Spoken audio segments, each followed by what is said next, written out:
Hello दोस्तों, learn with Rajesh में आपका स्वागत है।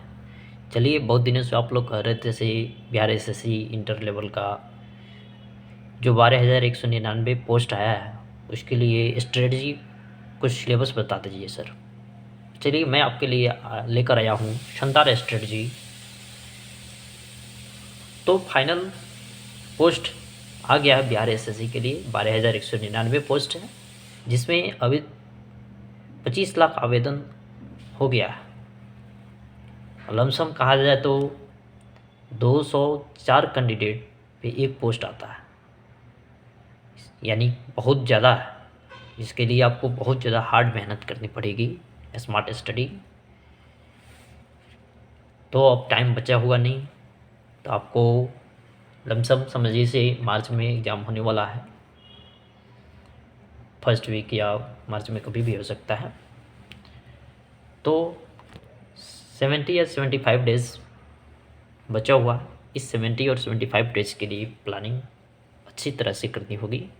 तो मैं आपके लिए देखिए, इसमें सिलेबस की बात कर लें तो ये एग्ज़ाम ऑफलाइन या एमसीक्यू बेस्ड होगा, जिसमें टाइमिंग आपको 2 घंटा 15 मिनट रहेगा। ठीक है, 1/4 नेगेटिव मार्किंग है। सिलेबस की बात कर लें तो इसमें आएगा रीजनिंग, आएगा मैथ, आएगा जीके, आएगा जीएस आएगा। ठीक है, इसमें रीजनिंग की 50 क्वेश्चन रहेगा। एक क्वेश्चन 4 मार्क्स का है तो चूँकि 200 मार्क्स का हो जाएगा। और मैथ में 25 क्वेश्चन आएंगे। फिर जीके का 50 क्वेश्चन आएगा, जीएस में 25 क्वेश्चन आएगा। इस तरह से टोटल क्वेश्चन 150 क्वेश्चन रहेंगे और टोटल मार्क्स 600 मार्क्स का रहेगा।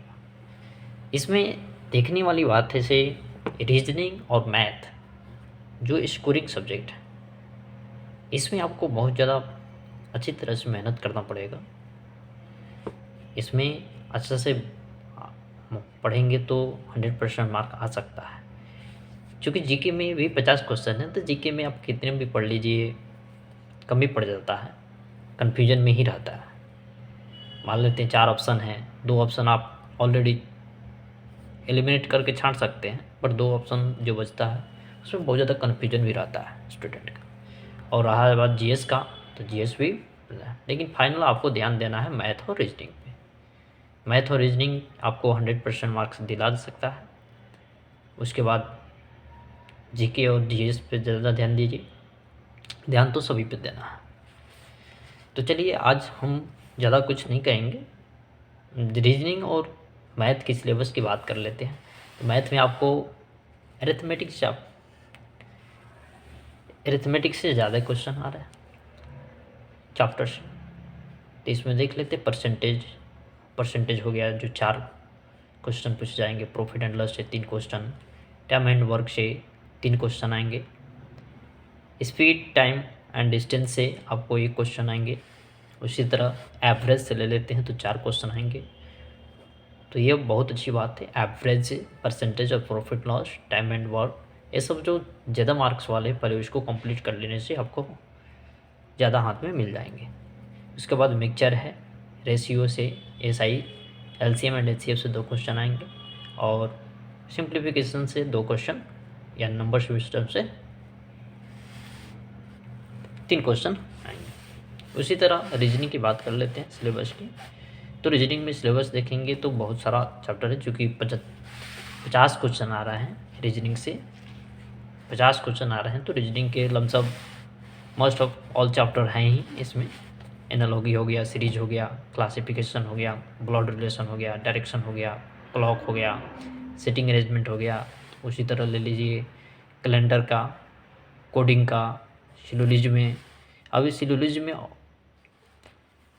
से चैप्टर नहीं पूछा गया है क्वेश्चन और सेटिंग अरेंजमेंट से, बट पढ़ना पड़ेगा।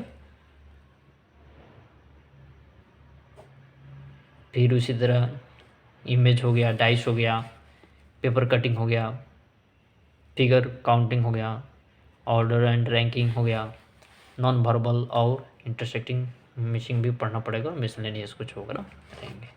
इस तरह से आपकी तरह इस सिलेबस से आप जो आपको ज़्यादा वीक है जो चैप्टर्स उस चैप्टर को जिस तरह मैंने लिख लिया हुआ, से मान लेते हैं से सीटिंग अरेंजमेंट ज़्यादा वीक है या कैलेंडर ज़्यादा वीक है, तो मैं कैलेंडर को ज़्यादा वीक लिख लिया हूँ, सबसे पहले इसको देखूँगा। इसी तरह आप लोग भी वैसे चैप्टर को देख सकते हैं, कंसेप्ट लगाकर और क्वेश्चन से ज़्यादा प्रैक्टिस कर सकते हैं।